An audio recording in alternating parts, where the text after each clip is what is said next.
Hello everyone, this is Professor Robert Solis. Welcome to this video lesson. We're going to be talking about the rules of Boolean logic. So over here you notice that I have some standard rules that are listed over here 1 through 12. They are the standard rules that you will use for Boolean algebra operations. So let's start off with this first one over here. You'll see that whenever I use this plus symbol, that's a representation of the OR operation. Whenever I use that asterisk, that's the representation for an AND operation. So you'll notice that A or 0, that's always going to be A. So in other words, if this were true, then true or false is always going to be true. If this is false, false or false is equal to false. So in other words, whatever A is, whether it's true or false, when you OR it with false, A is always going to be the answer. So if you are reducing a circuit and you end up with something like this, it's the same thing as writing A. Here's another rule to consider. That is, if you OR anything with 1, it's going to be, or with true, it's going to end up being true. So of course, 0 means false, 1 means true. But we use the numbers 0 and 1 as opposed to writing the words true and false. I suppose you could do that. You could write true or false, or yes or no, say for example, but this is typically how it's demonstrated. All right, so in other words, anything that's ORed with 1 is just going to be 1. So it doesn't matter if this is true or false. The output is always going to be 1 or true. How about this in terms of the AND operation? A and 0, or A and false, is always going to be false. So in other words, false and anything is always going to be false.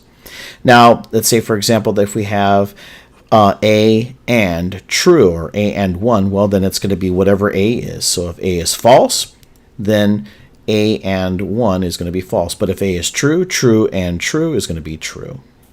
All right, if you have two values like this, say for example, so you have both A and you have that same value, A or A, it's just simply the same thing as A. So in other words, if this is true, that means that this would have to be true. True or true is true. How about over here? If you are going to OR the not of A with A itself. So that's just simply going to be true. Consider this. Let's say that A is true, so the not of A would be false. True or false is going to be true, because true or anything is going to be true. How about the flip? Let's say, for example, that A is false. Well, the not of false is true, so true or anything is going to be true. So whenever you have a situation like this, you can just convert that equation into just true, or 1. All right, how about this?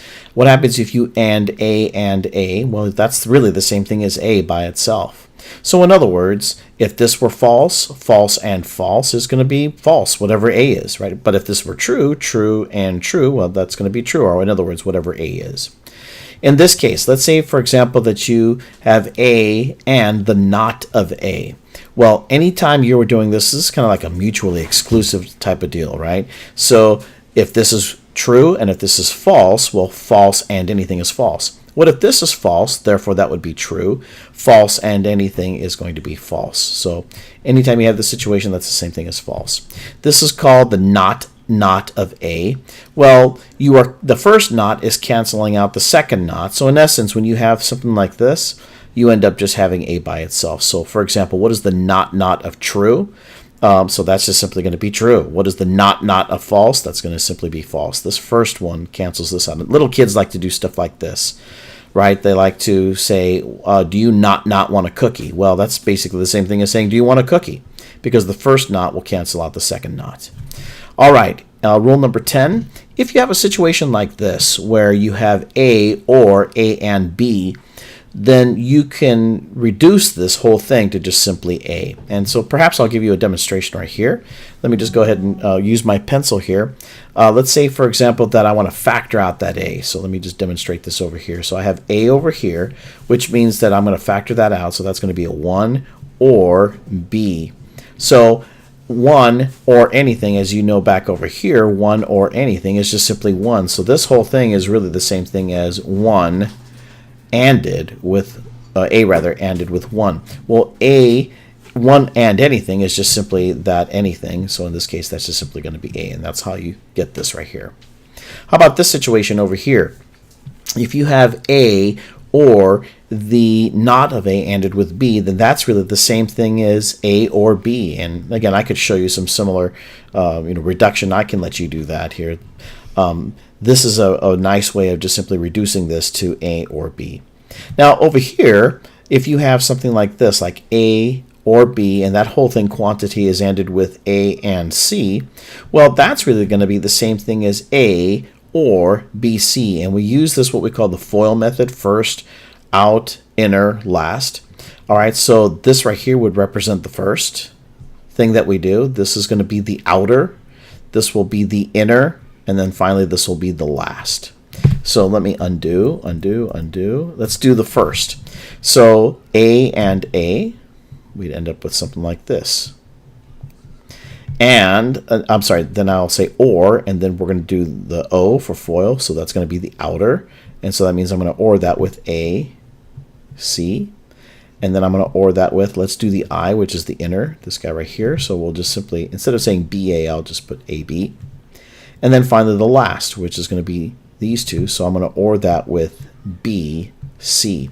Well, A and A, as you can see over here, that's just simply A. So I have this over here. ORed with AC, ORed with AB, ORed with BC. If I factor out the A, so let me just do this. I'll say A.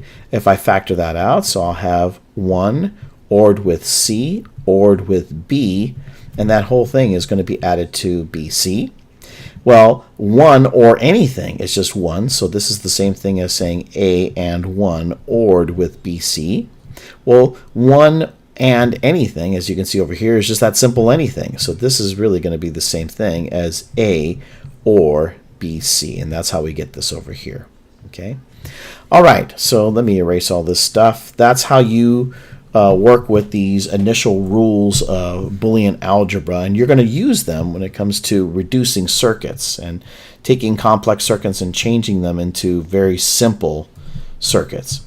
We have another rule over here that I want you to consider, and we call that De Morgan's theorem. So this is a very useful way of reducing circuits when you have something like this. So I don't have time to erase this. Let me just talk about De Morgan's theorems.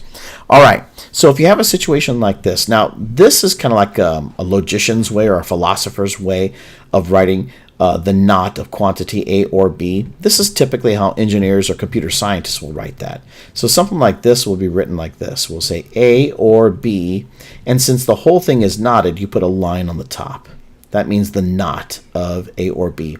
Now this is going to be equivalent to the not of A. So I see that not operator. I'll just do this, and then that's going to be ANDed with, I'll just put a little dot over here, the not of B.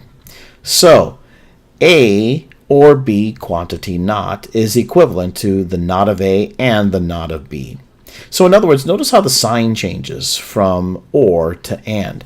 Notice how these two kind of combine together, but the not operator is individualized for the A and also for the B operand. So you see that right here. So this is really another way of rewriting number 1. Let me go ahead and rewrite number 2. So number 2 says the not of A and B. So I'll just put A, B, I'll put a not operator like this. That's the same thing as the exclamation mark, but again, this is like an engineer's or computer scientist way of writing that.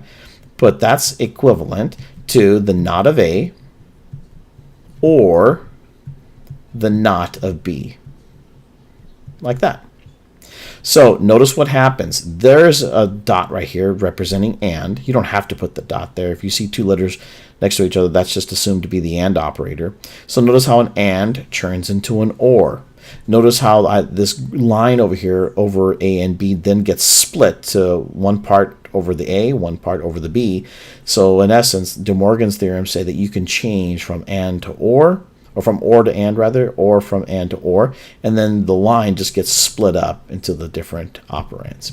So those are the rules of Boolean algebra, and those are also De Morgan's theorems. We are now going to show you how to use these to help you reduce circuits. All right, so this is Professor Robert Solis. I hope this video lesson was helpful. Have a good day. We'll see you next time.